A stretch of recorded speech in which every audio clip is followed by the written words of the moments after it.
His Excellency, Mr. Antonio Guterres, Secretary General of the United Nations, Her Excellency, Madam Annalena Baerbock, President of the United Nations General Assembly,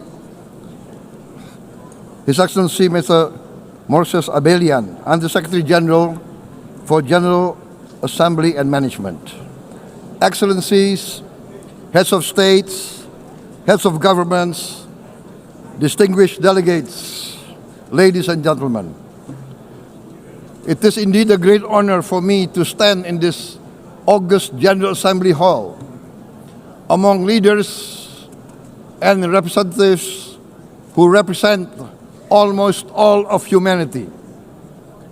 We differ in race, religion, and nationality, yet we gather together today as one human family. We are here first and foremost as fellow human beings, each created equal, endowed with unalienable rights to life, liberty, and the pursuit of happiness. The words of the United Nations Declaration of Independence have inspired democratic movements across continents, including the French Revolution, the Russian Revolution, the Mexican Revolution, the Chinese Revolution, and Indonesia's own struggle and journey to freedom. It also gave birth to the Universal Declaration of Human Rights, adopted by the United Nations in 1948. All men are created equal was the creed that opened the way to unprecedented global prosperity and dignity. And yet, in our own era of scientific and technological triumphs, an era capable of ending hunger, poverty, and environmental ruin, we also continue to face today grave dangers, challenges, and uncertainties. Human folly, fueled by fear, racism, hatred, oppression, and apartheid, threatens our common future. My country knows this pain. For centuries, Indonesians lived under colonial domination, oppression, and slavery. We were treated less than dogs in our own homeland. We Indonesians know what it means to be denied justice and what it means to live in apartheid, to live in poverty, and to be denied equal opportunity.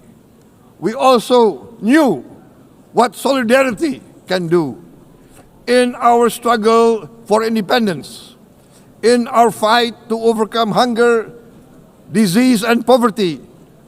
The United Nations stood with Indonesia and gave us vital assistance.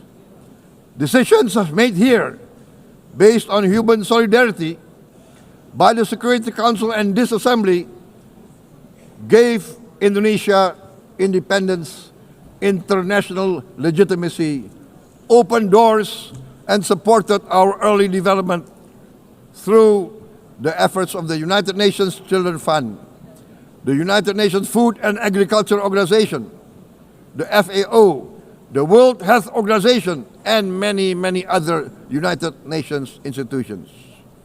And because of that, Indonesia today stands on the cusp of shared prosperity and greater equality and dignity.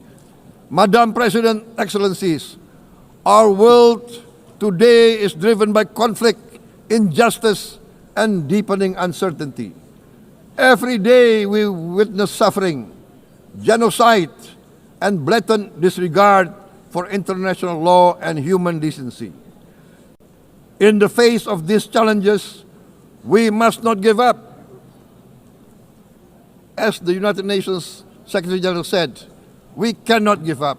We cannot surrender our hopes or our ideals. We must draw closer, not drift apart. Together we must strive to achieve our hopes, our dreams. The United Nations was born from the ashes of the Second World War that claimed scores of millions of lives. It was created to secure peace, security, justice, and freedom for all. We remain committed to internationalism, to multilateralism, and to every effort that strengthens this great institution. Today, Indonesia is nearer than ever before to meeting the sustainable development goals of ending extreme poverty and hunger. Because years ago, this very chamber chose to listen and uphold social and economic justice. We will never forget. And today, we must never be silent while Palestinians are denied that same justice and legitimacy in this very hall. Excellencies, Thucydides warned, the strong do what they can, the weak suffer what they must. We must reject this doctrine. The United Nations exist to reject this doctrine. We must stand for all, the strong and the weak. Might cannot be right. Right must be right. Indonesia today is one of the largest contributors to United Peacekeeping Forces. We believe in the United Nations. We will continue to serve where peace needs guardians, not with just words, but with boots on the ground. If and when the United Nations Security Council and this great assembly decide Indonesia is prepared to deploy 20,000 or even more of our sons and daughters to help secure peace in Gaza or elsewhere, in Ukraine, in Sudan, in Libya, everywhere when the peace needs to be enforced, peace needs to be guarded, we are ready. We will take our share of the burden, not only with our sons and daughters, we are also willing to contribute financially to support the great mission to achieve peace by the United Nations. Madam President, Excellencies, I propose to this Assembly a message of hope and optimism, grounded in action and execution. Today, we heard the speech of Madam President, the President of the United Nations General Assembly. Yes, it is true what she said.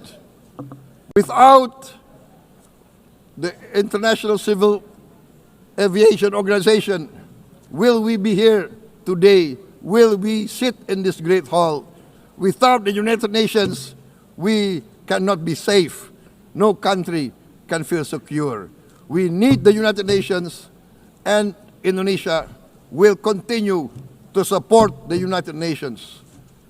Even though we still struggle, but we know the world needs a strong United Nations. The world's population is growing.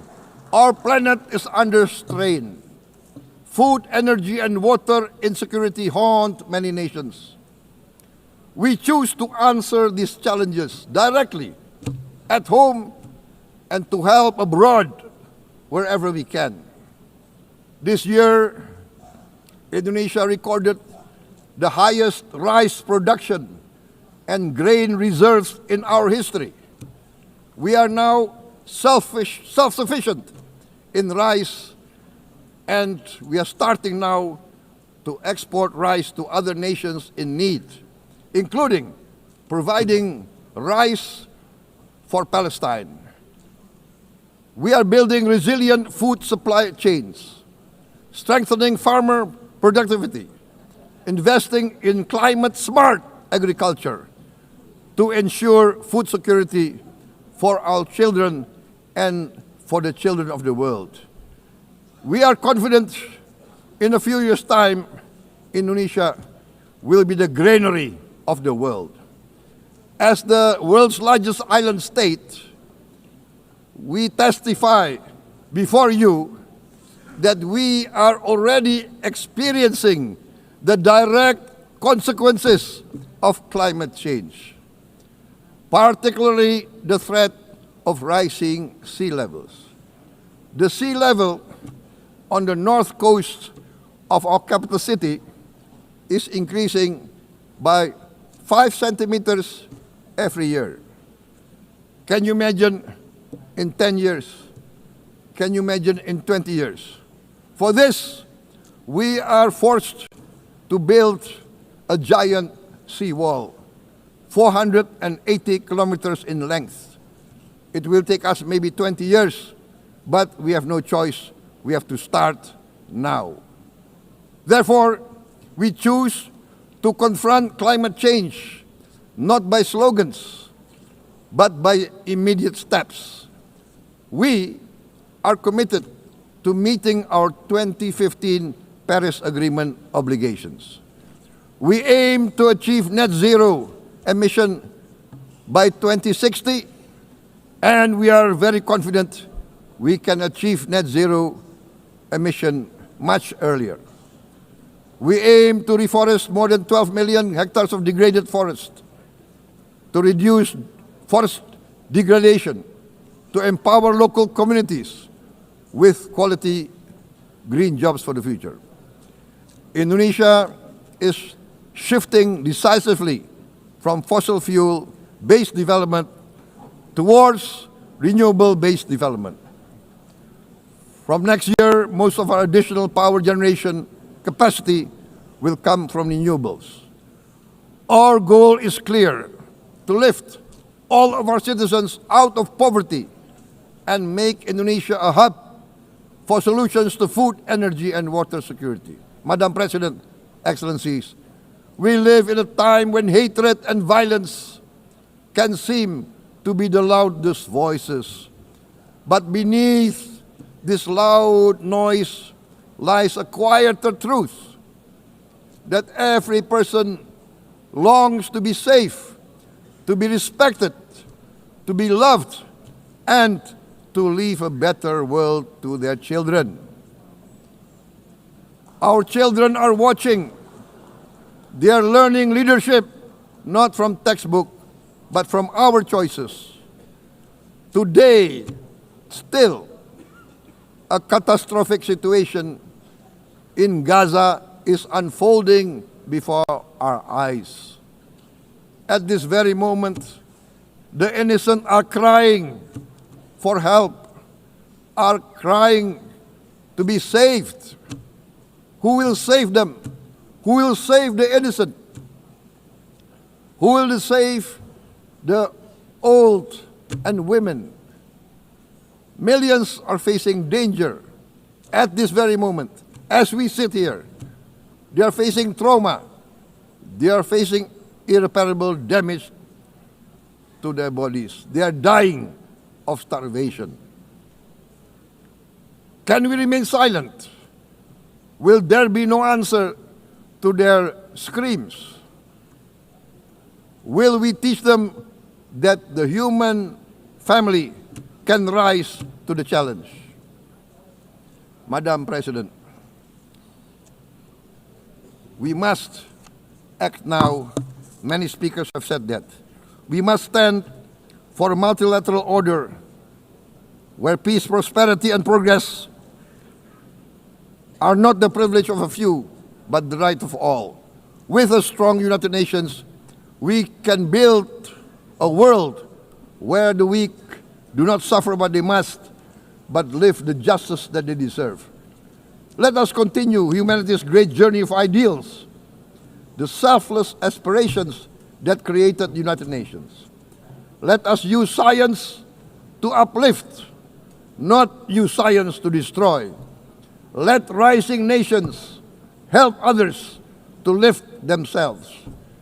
I am convinced that the leaders of the great world civilizations of the West, of the East, of the North, of the South, leaders of America, Europe, of India, China, the Islamic world, the whole world, I am convinced they will rise to their role demanded by history. We are all hopeful that the leaders of the world will show great statesmanship, great wisdom, restraint, humility, overcome hate, overcome suspicion. Madam President, distinguished delegates, we are greatly heartened by the events of the last few days, where significant leading countries of the world have chosen to side with history, to choose the right side of history, the path of the moral high ground, the path of rectitude, the path of justice, the path of humanity, to shun hatred, to overcome suspicion, and to avoid the use of violence. The use of violence will beget violence. No one country can bully the whole community of the human family.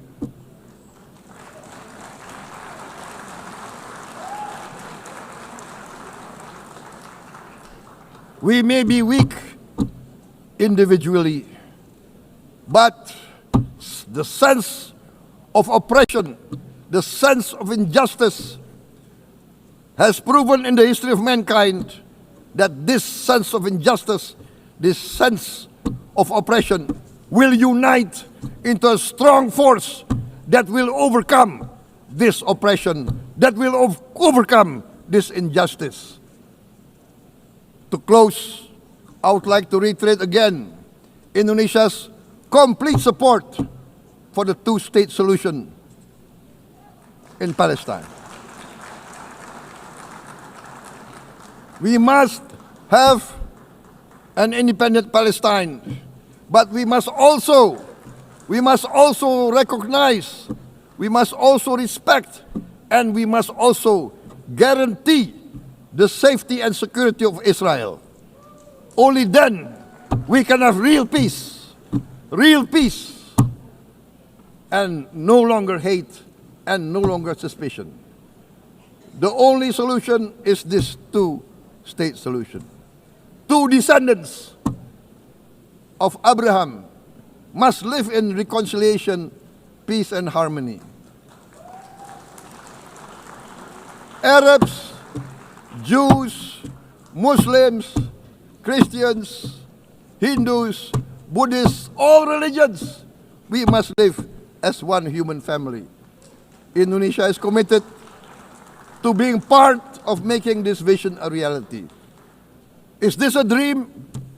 Maybe, but this is the beautiful dream that we must work together towards.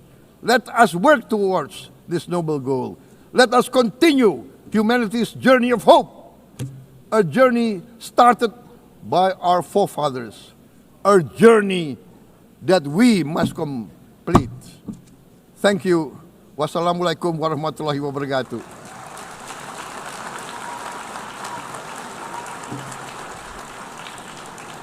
Shalom.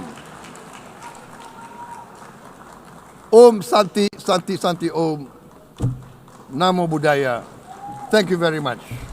May God bless us all. May peace be upon us. Thank you very much. Thank you. On behalf of the Assembly, I wish to thank the President of the Republic of Indonesia,